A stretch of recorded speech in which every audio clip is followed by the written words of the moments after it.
On the capital world of the ancient Takai civilization, first scholar Tanar was observing a star in the outer Andromeda spiral arm. This had been a routine task until today. Through the advanced quantum telescope, Tanar saw the telltale signs that the star was about to go supernova. He quickly alerted the Astrological Council. Respected colleagues, the star we know as Omega Centauri has begun a chain reaction.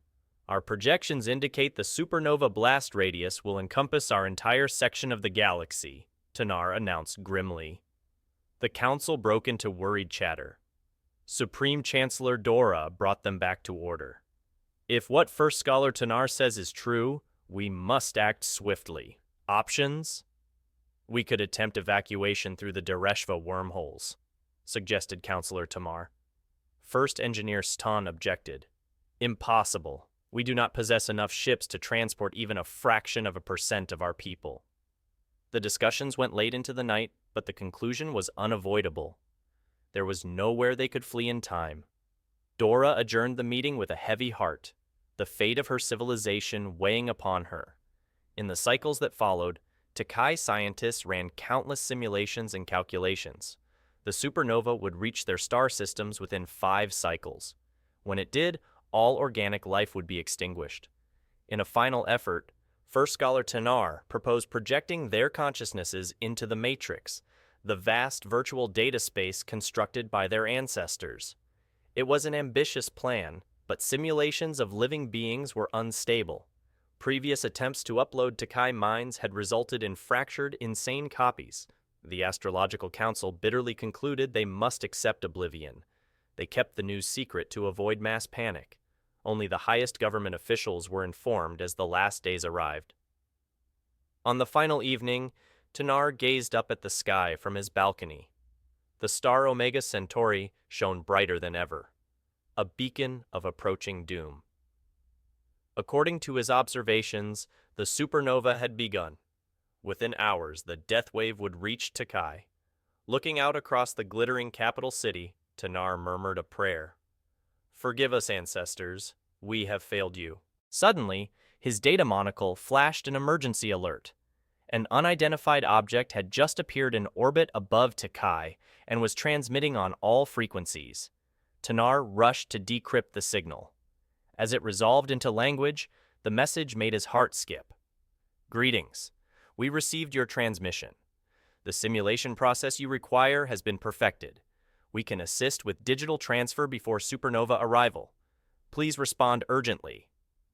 Tanar reread the words in disbelief. Could it be true? Had some benevolent alien species intercepted their distress calls and now offered salvation? He raced to notify the Chancellor. Hope rekindled within him. The strange ship transmitted coordinates to an uninhabited moon. Dora dispatched Tanar immediately on their fastest cruiser. As he approached the designated location, an alien being in a heavily shielded envirosuit came aboard. Tanar bowed respectfully. I am First Scholar Tanar. Are you truly able to aid us? The alien spoke through a translator drone. Yes, I am Dr. Amelia Jensen from the planet Earth in the Milky Way galaxy. We received your general distress call and came to render assistance.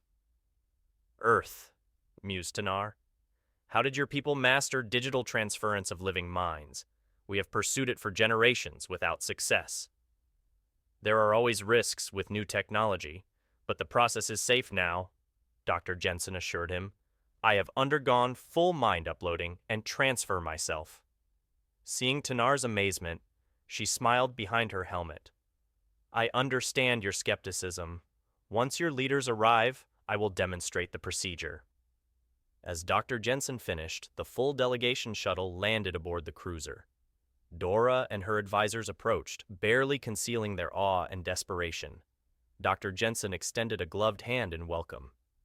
There is little time. Let us begin. Supreme Chancellor Dora stared in wonder at the alien called Dr. Amelia Jensen. This diminutive bipedal creature was offering salvation to the entire Takai civilization. Dr. Jensen spoke reassuringly. I understand this is extraordinary for you, but I promise the process works. To demonstrate, she allowed the Takai to scan her body thoroughly. When they confirmed no tricks or weapons, Dr. Jensen sat in a chair and initiated her upload sequence. Within moments, her physical body became motionless, frozen with eyes closed. Tanar scanned her vitals anxiously. Is she deceased? No, merely transferred, the drone replied in Dr. Jensen's voice. Observe. On a nearby screen, a perfect duplicate of Dr. Jensen flickered into being, projected from the ship's databanks. She rotated her virtual arms, then opened her eyes with a smile. As you can see, my mind has been successfully uploaded into your systems, her projection explained. When finished, I will return to my physical body unharmed. The Takai leaders murmured excitedly. This was far beyond anything in their Matrix technology. Supreme Chancellor Dora asked, "And can this be done for our people before the supernova arrives?" "Yes, though we must hurry," Virtual Dr. Jensen replied. "I have relayed the process to 3 transport ships now entering your star system." Dora peered through the cruiser window, where 3 enormous alien vessels had just dropped out of warp speed. Staring in awe, she gave the order to begin immediate evacuation procedures on Takai. Down on the capital planet, automated alerts instructed the population to report to quantum upload facilities. There, they had their minds scanned and temporarily stored before transfer to the alien ships in high orbit. Within hours, the first million Takai had been successfully uploaded. Virtual cities sprang up inside the enormous alien matrices to house the influx of refugee minds. Meanwhile, Dr. Jensen's physical body regained consciousness. She clearly recalled her virtual experience, demonstrating a flawless transition. Dora finally accepted this was truly happening. Over the next 2 days, the mammoth evacuation proceeded smoothly. Having warp capability, the transport ships ferried copies of stuffed matrices back to the aliens' homeworlds. First Scholar Tanar himself supervised the final upload procedures as the supernova's leading wave began bathing Takai in radiation. Their planet had hours left to live. "Supreme Chancellor, you should proceed to upload now," urged Tanar. Dora nodded, steeling herself before the scanner. Nothing happened. Then, her consciousness emerged into a simulated environment more real than reality. Dora broke down at the magnitude of both what they had lost and gained.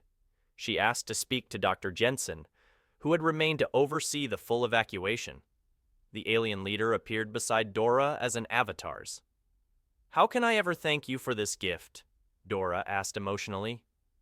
"We owe you and your people our eternal gratitude." Dr. Jensen smiled warmly. "We are allies now. There will be much time to build a lasting friendship between our people." As they spoke, the supernova blast obliterated Takai and its entire star system. But the Takai survived in copies distributed across the galaxy, thanks to their new benefactors from Earth. On board the human transport ships, the uploaded Takai minds acclimated to their new virtual existence. Supreme Chancellor Dora appointed governance councils to organize this displaced civilization. She asked Dr. Jensen to address the populace. "My fellow sentient beings," Dr. Jensen began, "though you have endured terrible loss, your minds and culture endure. We have warp engines capable of returning our ships to the Milky Way in under a year. Until then, think of these matrices as arcs carrying you to a new home." The simulations were incredibly convincing, with environments mirroring the natural beauty of Takai. Digital recreation held great appeal, yet there were unforeseen difficulties. Without physical needs, many Takai felt directionless. Others experienced crises of identity. One said to Dora, "We are copies of people, not people themselves. How can we be truly alive?" Seeking answers, Dora consulted with Dr. Jensen. The human leader sympathized, having devoted her career to understanding digitized consciousness. "The transition can be challenging," Jensen acknowledged, "but your minds are perfect replicates, containing the essence of who you are. This takes adjustment for newly uploaded beings." Still, many Takai fell into despair. Some even deleted their own code, choosing oblivion over digital immortality. Dora grieved at losing more of her people, even if only simulated versions. Dr. Jensen proposed a potential solution. She would return to physical form aboard the lead transport, then upload herself periodically to the Takai matrices to provide guidance and stabilization. After weeks of interacting with the cheerful, compassionate Dr. Jensen, the Takai finally began accepting their new paradigm. Her humanity proved grounding for them. Through Jensen's temporary uploads, the Takai learned much about human culture, so driven by creation and innovation. Exposure to this mindset reignited their own imaginations. Dora noticed the Takai population pursuing purpose again, whether through art, learning, or community building. Their civilization was adapting to survive, thanks to human encouragement. Nearing the 1-year mark, Dora asked Dr. Jensen, "Your people have given us so much. What can we offer you in return?" Jensen's avatar replied, "The chance to welcome your civilization as equals and friends into the galactic community." Arriving at the Milky Way, the transport ships decelerated into Earth's solar system. Humanity prepared for first contact as Takai envoys were formally introduced to leaders of Earth's united world government. Supreme Chancellor Dora's consciousness was instantiated into an android body to participate in the momentous occasions. She hugged Dr. Jensen, tears in both their eyes. This was a new beginning.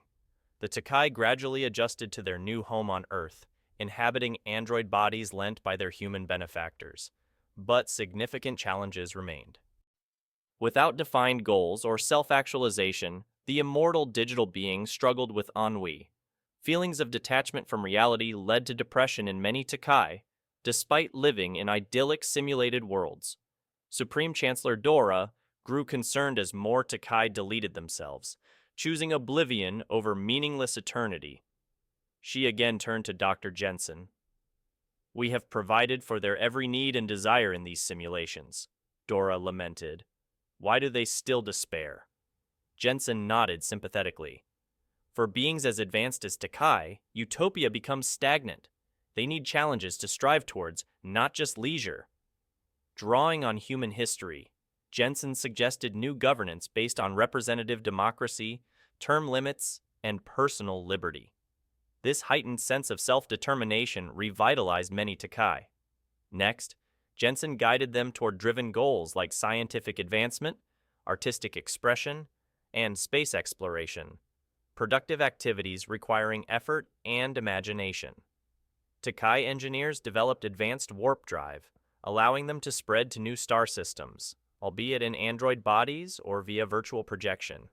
Many found renewed purpose in building new Takai civilization hubs. As before, Jensen periodically uploaded herself to mentor Takai struggling with the changes. Her wisdom, humor, and compassion became legendary among them. "You embody the human spirit in a way we all should aspire to," Dora told her. Jensen blushed, but continued sharing cultural values that empowered the Takai. Instead of deleting themselves when experiencing crisis, Takai turned to talking with their peers, guided by human therapy techniques. Suicide rates plummeted, replaced by a commitment to life's meaning. On the anniversary of first contact, Dora dedicated a monument to Jensen and the humans who gave them a future. Made of pure Lyrium-7 alloy, it projected an interactive simulation of Jensen teaching and nurturing young Takai. When the real Dr. Jensen saw this tribute, she was overcome with emotion. "I hope our people's friendship lasts millennia," she said. "As do I," Dora replied. "With mentors like you, we see the best parts of humanity, and ourselves, reflected back." Though losses had been catastrophic, the Takai civilization found new purpose. Their immutable past would drive them towards a greater future among the stars. A century after first contact, the Takai had built a thriving civilization across multiple star systems. But Supreme Chancellor Dora noticed restlessness brewing among her people. Though infinitely adaptable within virtual reality, many Takai yearned for bodily form again. They wished to reconnect with physical sensation in organic vessels. Dora raised this matter with the United Earth Federation. Cloning technology had progressed sufficiently to generate new bodies, but ethical concerns arose over creating lab-grown intelligent beings solely as hosts. After much debate, a compromise was reached.